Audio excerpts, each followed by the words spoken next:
Starting up. Let's have a look. Is it working? And hello. Always feels weird starting on live streams and everything. First of all, hi, my name's John. I always start off like this. I pretty much introduce myself to everyone who already know. If you're watching this now, leave me a comment in the description below. Or say here or something in the comments below. Just let me know if everything's working. I know there's about a 20-second delay. So I'll just talk a little bit about myself. My name is John. I'm a recording engineer and producer based in South Wales. I work mainly out of Leadersvale and Rockfield Studios in Monmouth. I've been, how long have I been doing this for now? I've been doing this like 10 years or so, like working as producer, engineer, getting to work on some wicked sessions with some wicked artists. And since lockdown's been done, well, since we've been in lockdown and everything, hope you're all staying safe. I'm kind of waffling, so let's just get on with it. So, is this now? I'm watching. Hi, Rich. This is now, yes. 4 o'clock. What do you want? You want my reply? You are. Wicked. It is now, yes. So, one of the couple of comments I've had this week from a couple of different people, the one that kind of triggered this idea for the video is coming from Trev or Steve from Dual Age, and it was about collaborating really online and talking about, well, what can we do, what options are available for people for, because everyone's kind of spread out a bit. We can't all get together, we can't always practice together. So I was just having a look through a couple of bits and pieces online and a couple of different apps to have a look at to start with. So I thought I'd start with this. Hi, Rich. So I just thought we'd start with this. So it's the simplest way. I'm trying to think how to say this. The thing with obviously online collaboration at the moment, real-time collaboration is a little bit tricky, and it's completely dependent on your streaming connection or your broadband connection. So with live streams, there's usually like a 20-second delay between the actual streams going live and what the person actually sees. And it's the same actually with Zoom as well. There's normally like a little bit of a couple of seconds delay behind it, so you can't just literally everyone get on a call and start playing together. So it's a bit tricky. Most of the videos that people have seen online I've probably been pre-recorded. So I'm just going to go through a couple of different options that I've seen from that. As I go through, I'll try and put comments in on my John Con producer page, and also be in the YouTube chat. And I think it also come through on Periscope as well. So the simplest way of probably like making some videos for live use of different people in different areas is something that like Secret Faces have actually done, and that was playing kind of raise one of the tracks, or like a backing track to a click track, and then like film yourself as well, and then you send it to the other players and they overdub it. So each player plays along, headphones, films it to another device, and then just one person might edit the video clips together and the audio and sync it all up. So this, let's just have a look. YouTube, that's the one. So this is one that like Secret Faces did. I'm just going to check that this is going to come through. Think I'll pack it in, buy a pickup, give them a like, take it down to LA. So this is like, when I was talking to Wayne about this, it's basically been like filmed together, and then Wayne's put it together. He's using an app called 4X Video on his iPhone, which kind of got the grid, and then he put the audio together on, I think, iMovie on his Mac. So that's one of the ways of doing it. With recording this, if you notice, you can't see my mouse, but you've got like one of the guys has got the headphones on as well. So Josh has got his headphones on. So what will happen, one of the ways I'd recommend doing it is if you've got like two phones or one person, like one way of filming it, try and listen to the track that you're playing along to on your headphones so you don't get any spill from recording. So it's like a really simple thing to do, and it's pretty straightforward to kind of put together with, like, there are apps that'll help you, and I'm going to go through a few different other options as well. So that's probably the easiest one. Someone takes the lead, someone starts playing along, and then everyone else builds it up as you go along. And there are a couple of free apps, like as I say, 4X Video was the one Wayne used for this. If anyone's got any suggestions as well, give me a shout, let me know. I'd love to hear from you. And the next one is a bit more technical. So if anyone for collaborating online and sending stuff back and forth, we've also got stuff like Splice. Now Splice is it's like a subscription service for like loops and effects, and like you can buy plugins over a period of time, like extra subscription service. So you can kind of pay for plugins over a few periods of months.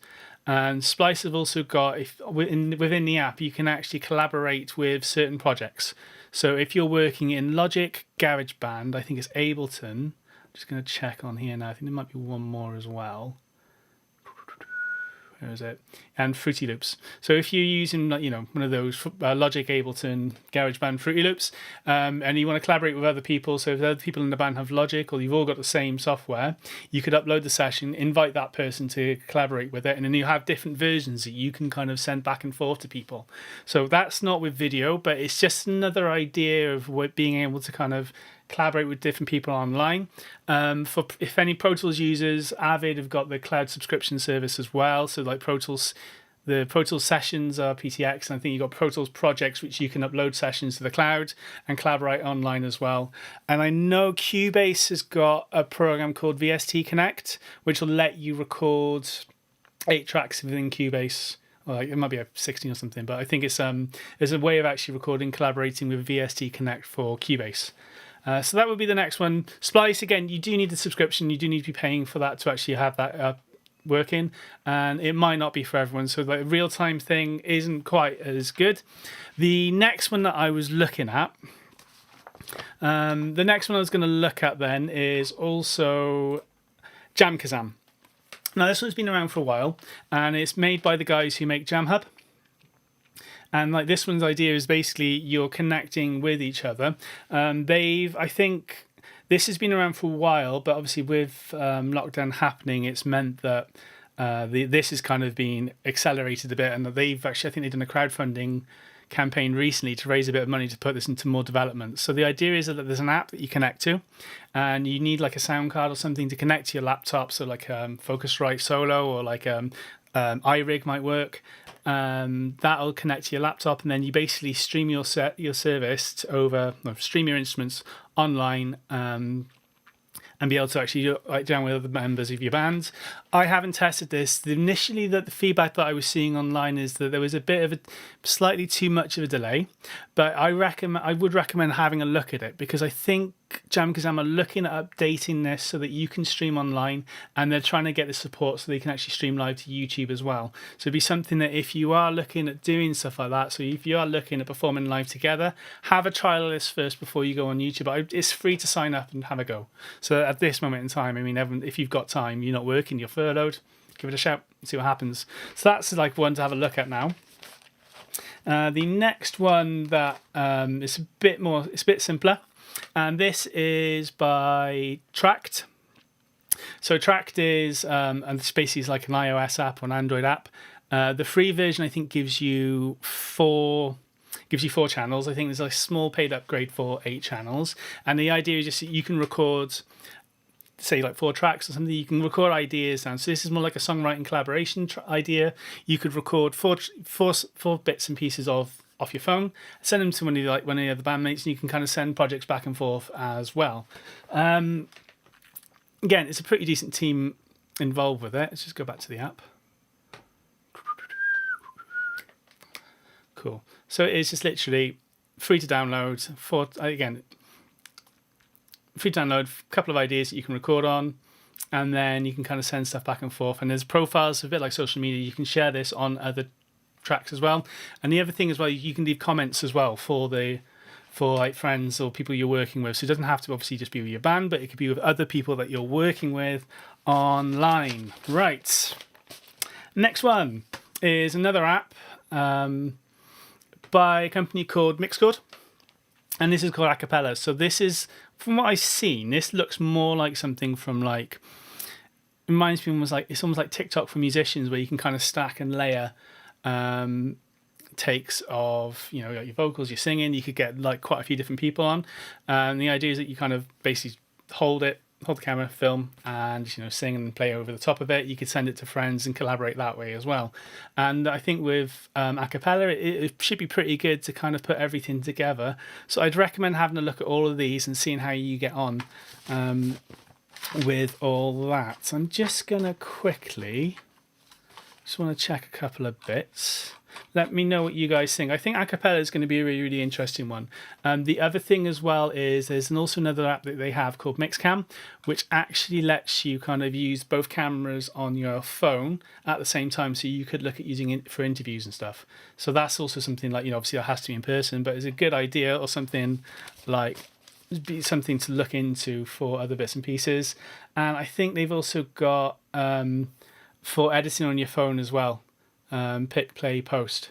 So it's like a bit of editing. So I know I covered Jody last week and about updating his YouTube channel.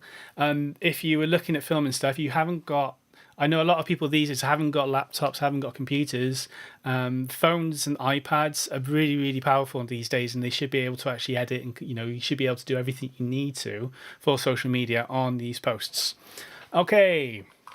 And the next thing, what was I doing? Oh yeah, I'm just going to switch over. Facebook. Okay, the other thing is on my Facebook page, and I probably posted it on my Facebook page and also on my personal profile. There's obviously HMRC, the self-employment loans are out, currently going through. I've done mine today, had to set up another government ID. I'm not sure why, but hopefully that's coming through in the next couple of days. If you haven't done so, there's a link on my profile. Please have a look and see what see if you should be able, if you're eligible to apply, you'll be able to actually run through that now. If you're not able to apply today, they'll give you a date when it's available, and that's running till the 18th of May. And everything at this moment in time, anything that helps really as much as possible. So again, have a look. Let me know what you think. The other thing that was quite interesting this week as well was, obviously I covered Jody last week. And one of the things that actually happened, let's go back to starting screen. One of the other things that actually happened is the castle started sharing Joe's videos as well. So it was actually really cool to see, obviously getting a bit more traction and everything on there as well. Right, what we got here? Okay, cool. New. Right, so we got comes from Richards. I'm going for a walk, but just be the animal. In the current situation, could the band record in the studio, layer in drums separately? It's a tricky one, because obviously at the moment with layering stuff in the studio, in theory it could work where obviously they could go in, set up the instruments, but it'd have to be, it's quite tricky to kind of do, and also remain isolating from the person. So it'd almost have to be that you'd have them the day before or something, and then go through, and then literally like the engineer would be able to go back in after the drummer left, set up all the mics they need, and the drummer could come back in. So it's going to be complicated to do that.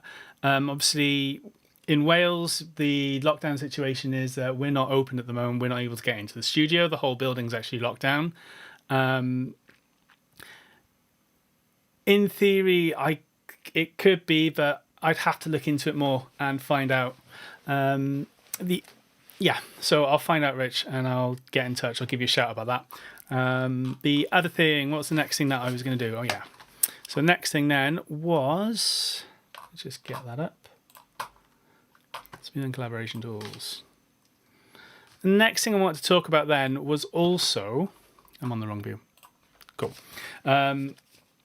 Basically just looking at a couple of things that you can do for your band, and looking at apps that you can use to help kind of save you a bit of time here and there, and also look at making you a little bit more efficient. So these are things that I'm using quite a lot on a regular basis, and they're all something that you can actually do on your phone, or most of them. They're actually got things that you can do.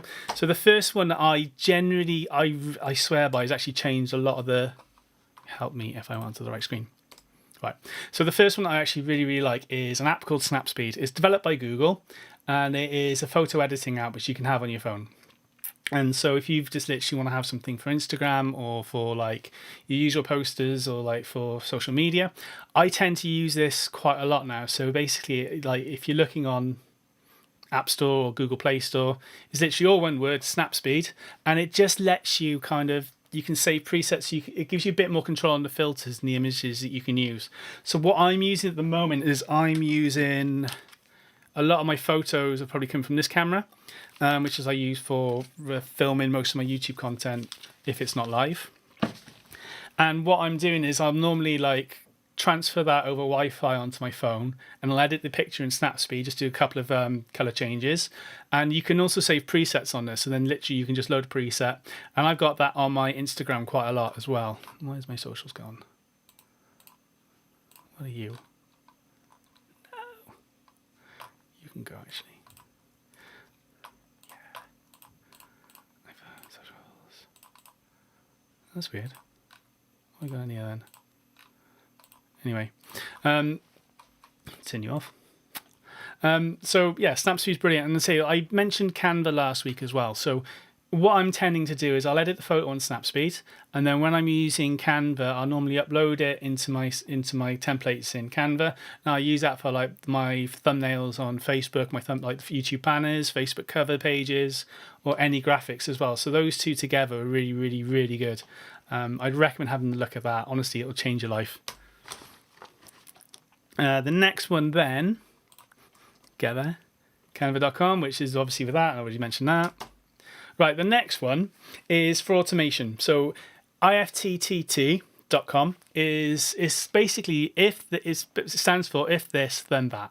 So how I use it is if I post a photo on Instagram, the app from ifttt will copy the image and the caption from Instagram, and then it will automatically update my Twitter account with the image as well. So I don't have to share a link through Instagram. It'll literally natively post it. So it's a couple of things. I know if you're doing this all like automatically, if you're posting something on Facebook and you want to automatically update that to Instagram, you can do that. The other thing that I've done as well is that if I post a blog post on my website, IFTT will actually update that to my Facebook profile page and also my producer page as well. So it's something that it can save you a little bit of time rather than having to go press share, press link, copy this. It'll do it all automatically. You can link up quite a lot of different like apps with it as well. So it's not limited to just social media. I remember I had the Philips Hue, and that's really useful for that's basically like a color lighting system, and I had it every time kind of City scored, the lights would change color. So IFTTT will let you just automatically share stuff. So anytime I post a YouTube video as well, that'll also go into my Twitter account saying I got a video, please have a look, let me know what you think. And it's simple, it's only like one step processes, but for bands, just to kind of save you a bit of time, have a look at it and just see what you can do. You're going to need to authorize the app to obviously work on your behalf for certain bits and pieces, but there's loads of pre-made recipes already. What I mean by recipes is ideas that you can use. And yeah, the next one, where have I gone? Cool. IFTTT. Dropbox. This one is mainly for. I'm using Dropbox a lot more. I'd stopped using it for a while, and I was sending stuff over WeTransfer. I've got Dropbox mainly for storage and also accepting files from bands. So if anyone's got songs they want to send me, I'll normally send a link. And I'll send that over saying just like, yeah, that's fine. Just send me your tracks, upload them onto this link, and it automatically goes into a designated folder on my drive. And also because I work in the studio with Nick, we've got a shared folder. So if I need to send him anything into a different location, I just upload it onto that folder. And in theory, it should automatically download onto Nick's computer straight away. So that's why I really like it. I don't have to, it basically eliminates another step. When I'm sending mixes to bands, I'll normally upload it to the Dropbox folder and I'll send it via transfer, so they just have to download it. I stopped using it originally with Dropbox because they didn't have the transfer option. So I had to share files with a lot of people, and you had to share the entire folder. And what would tend to happen is if you've got people who aren't computer savvy, you might lose bits and pieces, or people might start uploading loads and loads of other files into it. And on the free account, you've only got a limited amount of storage. And that could actually cause problems. So that's one of the reasons why I stopped using it, because it was almost too well, not so much too well designed, but it was almost too advanced for simpler users. Whereas if you can restrict people and say, like, here's your download, that's how you can download it, it's brilliant. Now, where that would be useful for bands is for press packs, information, any like photos or anything that you've got. So if you're like contacting promoters ready for next year now, really, if you're contacting them, you could upload everything into like a file onto Dropbox. So it could be like a zip file or a PDF with everything that you need, links to your music, high quality images, text biographies and briefs. That could all be there in one link. You send one link and it saves you a lot of time. And also alternatives will probably be something like Google Drive or Box.com. All of them offer a free trial, so it's worth having something so that when you get to the point of preparing your band or as yourself as an artist, you've got everything that you need in the right place at literally a link away that you can copy and paste and send on to someone. So Dropbox is really, really useful. WeTransfer is also really useful for sending stuff where the limits on your email attachment sizes come into play. So that's one of the things that I really like using it for. The next one, I think, is streaming. Yeah. So streaming. I'm currently using OBS, and that is Openbroadcast software. It's a free download, and it's where all the fancy images and stuff come from. I've got a PDF guide on my website which you can download from, and I'm using OBS for my the template and what I'm streaming from. My iPhone is actually acting as my webcam, and I'm using the app called Epoccam HD. I'll put a link for that. I think there's actually a link in the descriptions already. So that'll let me, again, it just lets me use my iPhone as a camera, and it sort of sets it all up, and it's pretty straightforward and easy to use. Now with my setup, I'm currently using my Mac Pro, which has got, my Mac Pro's got 24 threads, or it's a 12-core system, and I got a really, really decent video card, so I can actually run a lot of stuff on here and not have a problem.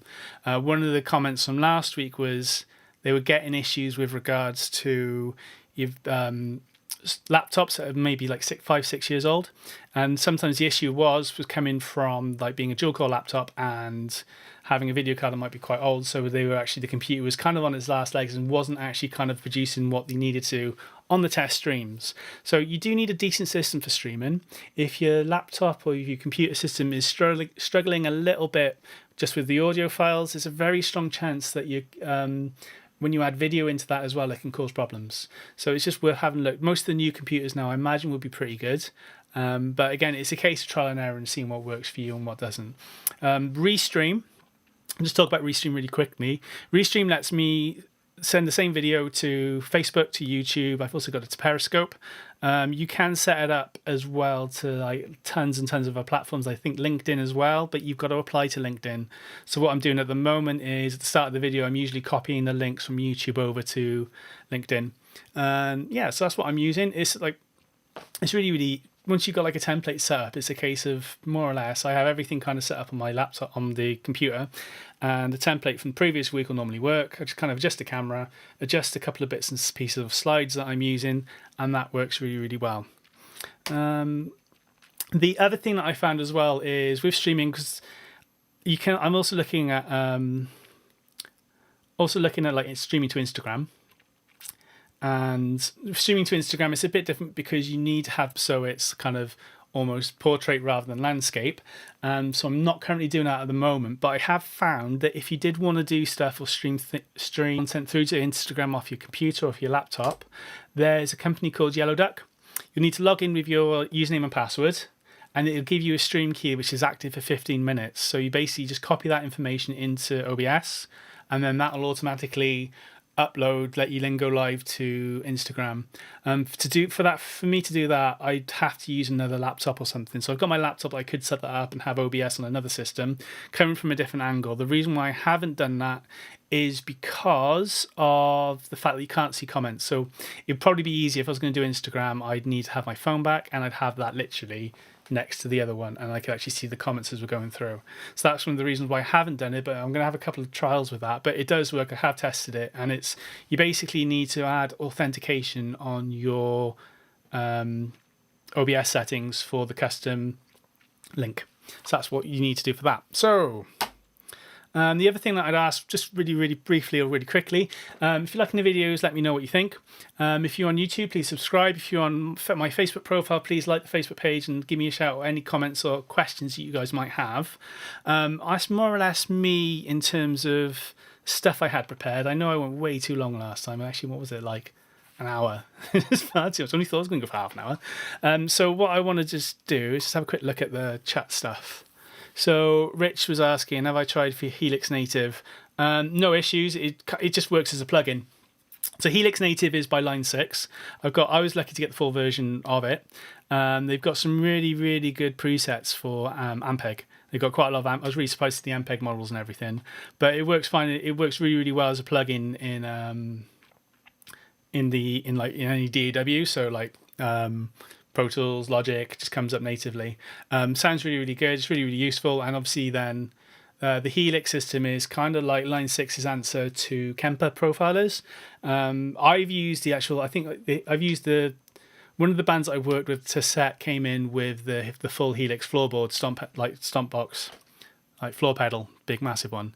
And honestly, like we took an XLR out of that with the Ampeg settings. It's like, sounds brilliant, sounds perfect. Didn't actually have to do that much, and it just saves you tons and tons of time. And I think before Dave from the band got the Helix, he was using quite a few other pedals to try and recreate the sound. And then the difference between the first session and the second session was more or less night and day. So really, really couldn't complain. I also know, like from last week, Dustin asked about issues with old laptops and possible corrupted sessions. I know that I got Dustin to send me a link. I actually asked Dustin to upload me a track over my Dropbox, and what I found was it was actually fine. It was just literally, again, it just comes down to your like old laptops and my laptop as well. It's a dual core system from 2015. I didn't buy it for music production, and it's the same. When the tracks in Logic were frozen, it worked absolutely fine. As soon as I unfroze the tracks, then on the laptop, the dual core system, it didn't really work quite as well. So opened it up on the Mac Pro with like obviously really decent system settings, and it worked fine. So again, I think newer systems, I think all the sessions that you had there'd be no reason why they won't work. If you guys have any other questions, give me a shout. I'll leave it open for another couple of seconds. The other thing that actually, I think it was 2 days ago really, the other thing that actually got announced 2 days ago was Logic have updated to Logic 10.5, and with this it's actually like a massive update with like tons and tons of new features.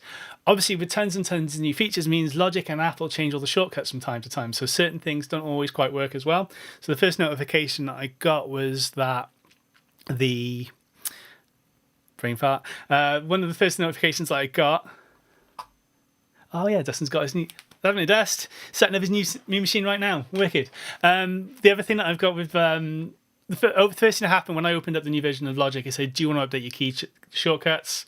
I just said yes, because I do teach in Logic from time to time, and there is a tendency, like something that you do in an old version of Logic, the new shortcuts don't work, so you give out some information and go like, let's do this, go for that, and then they go, yeah, but the shortcuts are wrong. So it's like, you've got to check with that. I've got that up as well. I'm just going to quickly switch over to that. Hey, favour. Right, so this, just want to check. We've got to check really quickly. Yep, that's working fine. Okay, so this is the new version of Logic, and so this is what, obviously, this is like classic version of what we got. The other thing that happens is we've got this show hide live loops grid, and I need to bring Restream over, actually. Let's bring him over a second. Over. Come on. This track. Come on. I'll leave you there. Fine. Cool. So the thing, obviously with this, this grid view now, this was in GarageBand on the iOS system. So it's very, very similar to Ableton Live. So basically you can set up loops in here. Right, I just want to check this is all. There we go. So literally you can just kind of go through, make up ideas.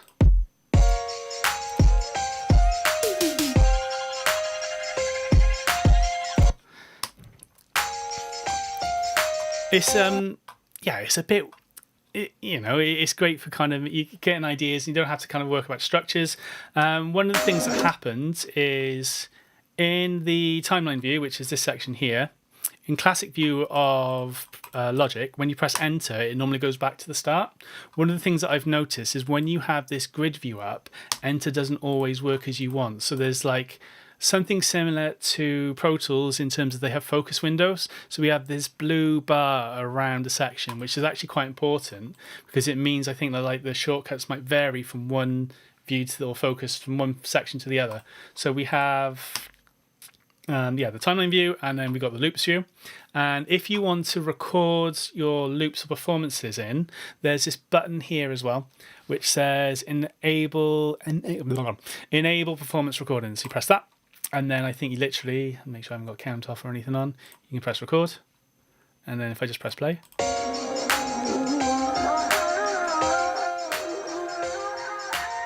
If you notice, bring that down a little bit. And if you notice, we've got these grey squares here, which actually kind of relates to, let's bring in some more loops, what's actually being played on this section. So you can see here. And then we've got at the bottom, if I click on here, this will actually change to all of it.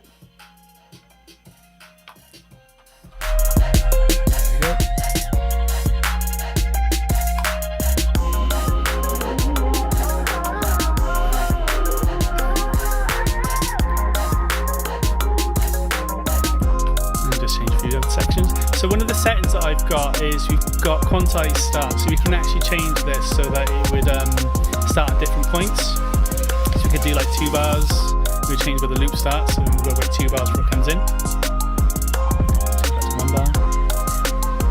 And then if you notice, as I click through and press play, it'll automatically change it in time. So obviously then that means it makes you look more of a genius. And obviously I'm a genius, I just made some banging beats on YouTube.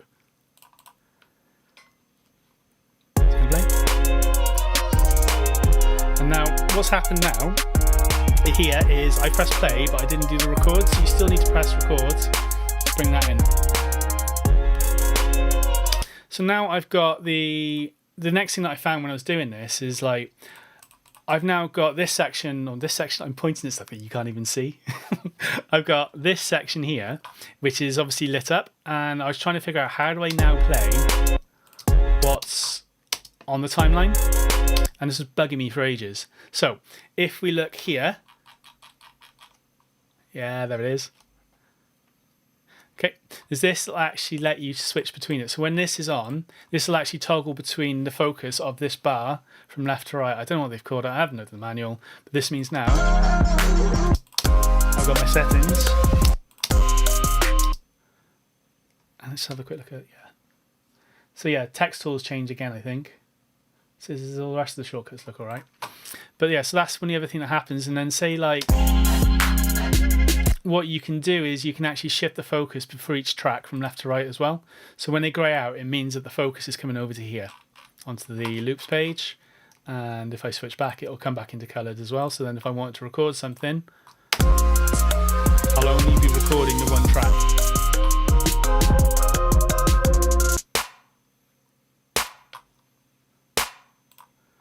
Put that one in. So you can actually record loops as well on that. So that's one of the other things. The other thing I was actually a little bit gutted about, well, not so much really gutted about, but on the previous version of Logic, the demo sessions from Jeff Beck, it was actually really good. And the other demo now is Billie Eilish. So if you want to see how they do it, there is like a vocal stack and like a couple of comps. We've got a couple of folder tracks with vocals in. And yeah, so that's all that. So I'm just gonna switch back. Cool. All right, just gonna open it up again just for a couple of questions. If not, is there anything that you guys want me to look at or ask about? If not, I'll wrap it up there. Let's go leave it now for about 20 seconds or so. Just gonna quickly check stuff while that's happening. What's going on with this page? Give me a shout, normal phone. Can't do that. No, wait. Let's go back to this page. Right.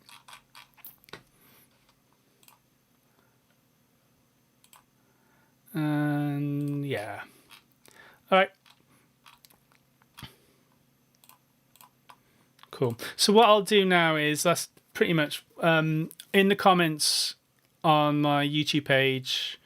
I'll put timings for the video for this.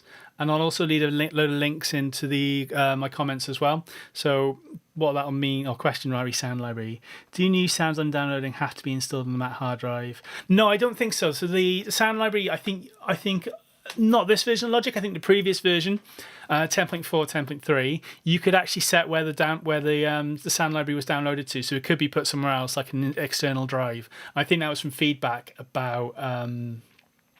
That was from feedback from users, because obviously, like, some of the downloads are gigabytes and gigabytes. So I think you can move that onto like a separate drive. So I'd probably recommend doing that. I think you just have to have like a set folder. Let's have a quick look. Actually, I'm pretty sure you can set that. Let's bring back up my door view. DW view. Let's have a quick look. Preferences. What is it going to be? Advanced tool information.